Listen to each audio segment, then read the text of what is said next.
जिस मूवी को आज मैं एक्सप्लेन करने जा रही हूँ उसका बेसिक पॉइंट ये है कि अगर इंसान को उसकी जिंदगी में उसकी डिजायर के मुताबिक सब कुछ मिलने लग जाए तो ये उसके लिए किसी खतरे से कम नहीं होता, क्योंकि उस इंसान का लालच बढ़ता रहता है। और जाहिर है कोई भी चीज हासिल करने के लिए उसकी कीमत तो अदा करनी पड़ती है। और अब चलते हैं मूवी की एक्सप्लेनेशन की तरफ। मूवी का मेन कैरेक्टर एक यंग कपल होता है। इसमें लड़के का नाम मैट और लड़की का नाम केट होता है। ये लोग एक छोटी सी सिटी में एक घर ले लेते हैं। मैट जो कि एक आर्टिस्ट होता है जबकि केट एक ट्रांसलेटर होती है, लेकिन वो दोनों इस जॉब को स्किप कर चुके थे और यहाँ पर उन्होंने कुछ न्यू करना। जिस घर में वो लोग शिफ्ट होते हैं उसके आसपास तो कुछ नहीं होता, लेकिन वो घर बहुत बड़ा खूबसूरत होता है। घर को एक्सप्लोर करते हुए मैट को एक अजीबोगरीब किस्म का रूम मिलता है और उस रूम के लॉक की चाबी भी उन्हें सामान में मिल जाती है। और जैसे ही वो दोनों उस रूम को ओपन करने जाते हैं घर की सारी लाइट्स खुद ब खुद ब्लिंक होना शुरू हो जाती है और इसके साथ ही लाइट्स ऑफ हो जाती है। अगले दिन ये लोग इलेक्ट्रिशियन को बुलाते हैं और उसे बेसमेंट में लेकर जाते हैं। और जब मैट बेसमेंट में जाता है तो वो काफी शॉक्ड हो जाता है क्योंकि बेसमेंट वायर से भरा हुआ था और यहाँ तक कि कोई भी कॉर्नर ऐसा नहीं था जहाँ पर वायर्स ना हो। और घर के नीचे बिल्कुल सेंटर में एक व्हील होता है जिसमें कुछ लाइट्स जल रही होती है। घर की सारी लाइट्स तो ऑफ होती हैं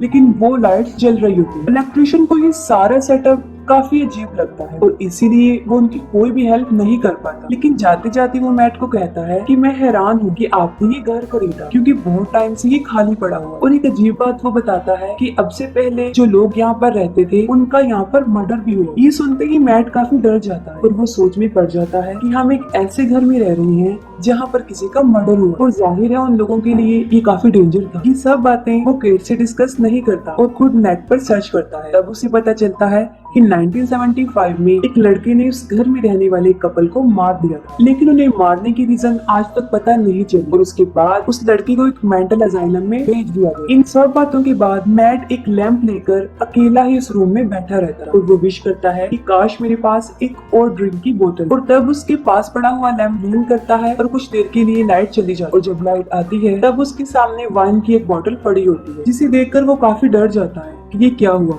और वो बोतल एग्जैक्टली उसकी बोतल जैसी ही होती है। नेक्स्ट मॉर्निंग जब केट उठती है तो वो देखती है कि घर की सारी लाइट्स ब्लिंक कर रही हैं और वो मैट को देखने के लिए उसी रूम में जाती है। और जब केट उस रूम में जाती है तब वो देखती है कि वो रूम मुख्तलिफ चीजों से भरा हुआ है, जिनमें पेंटिंग्स होती हैं, ड्रेसेस होती हैं और भी अलग तरह की चीजें होती हैं। और तब मैट उसे रियलिटी बताता है कि ये रूम हमें हर वो चीज दे सकता है जिसकी हम विश करें। और मैट केट को भी विश करने को कहता है। इस पर केट कहती है कि मुझे अच्छी सी जॉब दे दो। इस पर मैट उसे समझाता है कि ये रूम कोई चीज देता है, जॉब नहीं दे सकता। किसी थीम की ख्वाहिश करो और फिर तुम्हें वो मिल जाएगी। तब वो पैसों की डिमांड करती है, जिस पर वो लाइट फिर से ब्लिंक होती है और एक कॉर्नर में उन्हें पैसे मिल जाते। पहले तो केट को ये सब कुछ अच्छा नहीं लगता, इस पर मैट उसे काफी समझाता है, लेकिन इसके बाद उन लोगों को इसके बारे में काफी क्रेज हो जाता है और वो अलग अलग किस्म की ड्रिंक्स मंगवाते हैं, डायमंड्स विश करते हैं, expensive jewellery, expensive dresses wish करते हैं, ड्रग्स पार्टी, और ऐसा काफी दिनों तक चलता रहता है। और उन सारे पैसों की वो एक दीवार बना देती है। उस रूम से वो लोग काफी कुछ ले चुके होते हैं, काफी खुश होते हैं, काफी एंजॉय कर चुके होते हैं, लेकिन अब उस रूम के इनवैलिड होने का टाइम आ चुका होता है, जिस पर केट काफी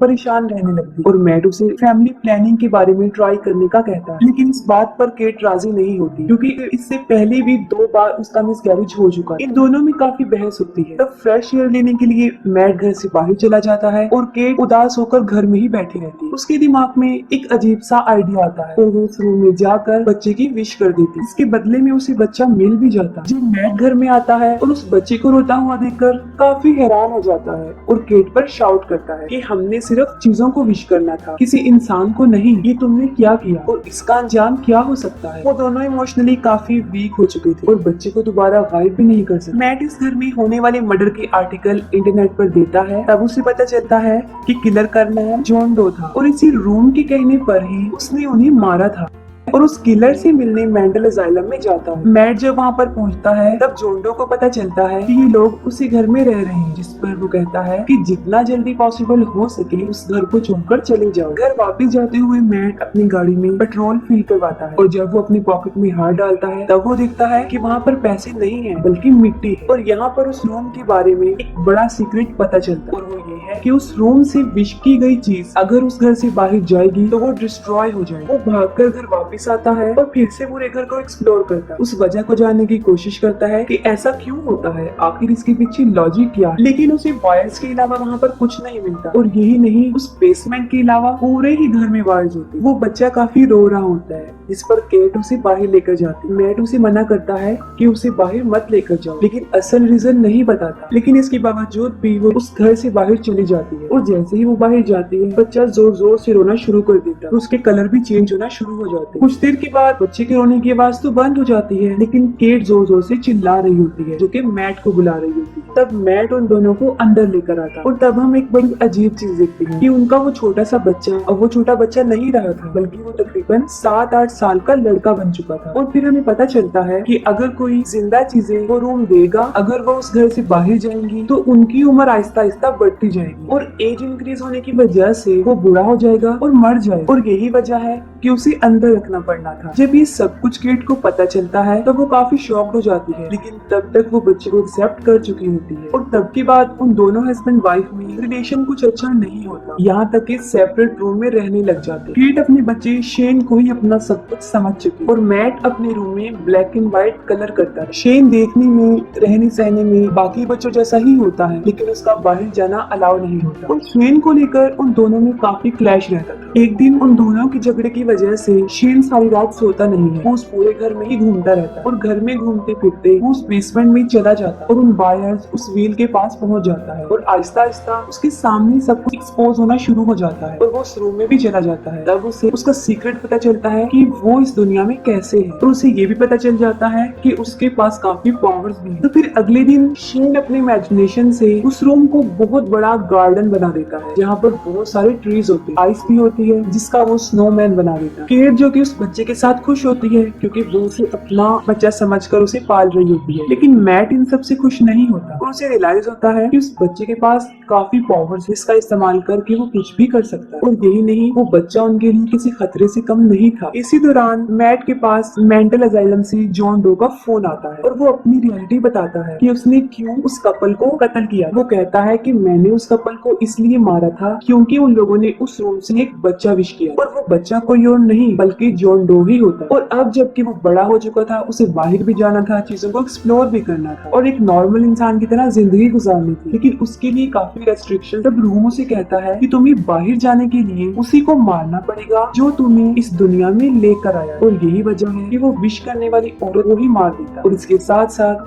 उसके हस्बैंड को भी मार देता, और इसी वजह से वो जेल में भी चला जाता है। ये सारी कन्वर्सेशन केट दूसरी फोन से सुन लेती है, और गुस्से में गाड़ी लेकर घर से चली जाती है कि उसने कितनी बड़ी गलती कर। लेट नाइट वो घर ही नहीं आती और ड्राइव करती रहती है, और घर पर शेन अपनी मदर के लिए पूछ रहा होता है, इस पर मैट को काफी गुस्सा आता है। तब मैट उसे रियलिटी बता देता है कि तुम्हें हमने उस रूम से विश किया था, और अगर तुम इस घर से बाहर जाओगे तो 5 मिनट में तुम बड़े होगे और बूढ़े होकर मर जाओगे। और तब वो उसे घसीटते हुए जानबूझकर दरवाजे के पास लेकर आता है, लेकिन फिर उसे इस बात का एहसास होता है कि जो भी है तो वो एक बच्चा ही, जिस पर वो उस बच्चे से सॉरी कहता है और उसे एक स्टोरी सुनाता है, और वो बिल्कुल ऐसे ही हो जाते हैं जैसे बाप और बेटा। और जब आधी रात को केट घर वापस आती है तो वो उन दोनों को साथ देखकर काफी खुश हो जाती है कि आफ्टर ऑल मैट ने उस बच्चे को एक्सेप्ट तो किया। फिर मैट की आँख खुल जाती है और वो दोनों रूम में अकेले होती है, और शेन उन दोनों को दरवाजे के बाहर से देख लेता है, और वो अपने दिल में अपनी मदर के लिए एक अट्रैक्शन को फील करता है, और उसे सारी रियलिटी भी पता चल जाती है। और अगले दिन जब वो घर से बाहर जाता है और जब अंदर वापस आता है तो एक 17-18 साल का लड़का बन चुका होता है, और अंदर आकर वो मैट को मारने की कोशिश करता है। इस दौरान केट को चोट लग जाती है और वो बेहोश हो जाती है। जब केट होश में आती है तब मैट उसे बताता है कि हम दोनों के दरमियान फाइट हुई थी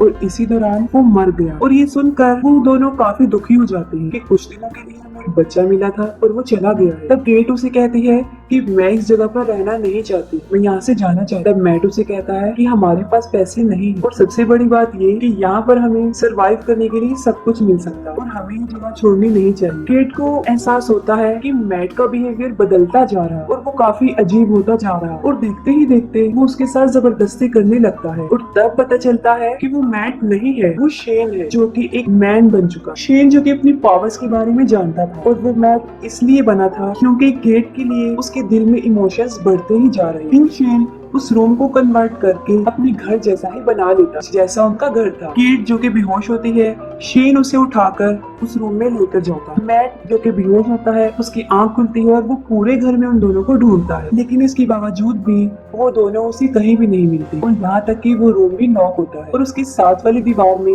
वो बहुत बड़ा हॉल करके अंदर चला जाता है और वहाँ पर उसे बहुत सारी वायर्स मिलती है, जिन्हें वो हटाकर उस दीवार के दूसरे पार्ट चला जाता है और वहाँ पर उसे अपने घर जैसा ही सारा एनवायरनमेंट नजर आता है। और तब मैट समझ जाता है कि सारा किया धरा शेन का है और तब गेट के सामने दो मैट आ जाते हैं, जिस पर वो काफी कंफ्यूज हो जाती है और यहाँ पर वो शेन को बुलाती है, जिस पर वो रिस्पॉन्स करता है। तब उसे पता चल जाता है कि असली मैट कौन है और शेन कौन है और केट मैट को लेकर वहाँ से भागने लगती है, लेकिन वो सब कुछ शेन की पावर से हो रहा था। वो पूरे घर का सेटअप चेंज करना शुरू कर देता है और उन्हें भागने का कोई रास्ता ही नहीं मिला। जो असली मैट था वो तो घर से बाहर भाग रहे हैं, जिस पर शेन भी उनका पीछा करता है, लेकिन तब तक वो लोग उस दीवार को पार करके असली घर में आ जाते हैं और उनके पीछे पीछे शेन भी असली घर में आ जाता है और तभी मैट उसे खींचकर घर के बाहर लाता है और तभी केट दरवाजा बंद कर देती है। काफी देर बाहर रहने की वजह से उसकी उम्र बढ़ती जाती है और वो एक ओल्ड मैन बन के वहीं पर मर जाता है। इन सब के बाद केट काफी डिस्टर्ब रहती है और फिर वो उस घर को छोड़ देती है और इसके साथ ही मूवी एंड हो जाती है।